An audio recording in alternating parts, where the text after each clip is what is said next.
আসসালামু আলাইকুম। হিংসা, আল্লাহ রাসূল সাল্লাল্লাহু আলাইহি ওয়াসাল্লাম বলছেন, ইয়াকুম আল হাসাদা ফাইন্নাল হাসাদা ইয়াকুলুল হাসানাতি কামা তাকুলুন নারুল হাতাব। তোমরা হিংসা হতে দূরে থাকো, কেননা হিংসা মানুষের নেক আমলকে ধ্বংস করে দেয় যেমন আগুন কাঠকে। সম্মানিত প্রিয় ভাই ও বোনেরা, আসুন আমরা হিংসাকে বর্জন করি, কেননা হিংসা এমন একটি জিনিস যেটা আমাদের নেক আমলগুলোকে ধ্বংস করে দেয়। কারো হিংসা করা মানে তার উন্নতি করা।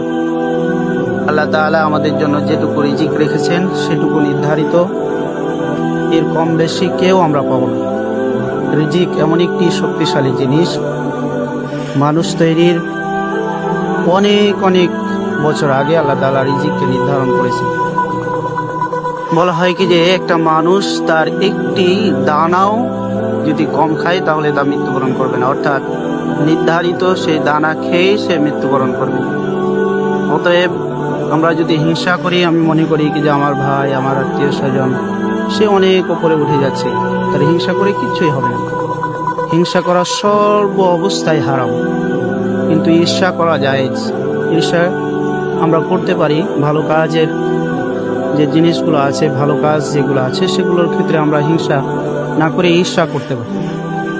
ঈর্ষাটা হচ্ছে কি, যে কেউ ভালো কিছু করছে, আল্লাহ তাআলা ওকে আরো বাড়িয়ে দাও এবং তার মতো আমাকে হওয়ার তৌফিক দান করো, এটা হচ্ছে ঈর্ষা। আর হিংসাটা হচ্ছে নিজের মধ্যে জ্বালা পোড়া সৃষ্টি হওয়া, অন্যের ক্ষতি করা, অন্যের ক্ষতি সাধন করে নিজের উন্নতি চাওয়াটাই হচ্ছে হিংসা। অতএব হিংসা সর্ব অবস্থায় হারাম। আসুন আমরা হিংসা পরিহার করি, আমরা একে অপরকে সাহায্য সহযোগিতা করি, আর সকলকেই আল্লাহ তাআলা সুস্থ রাখুন, সবল রাখুন।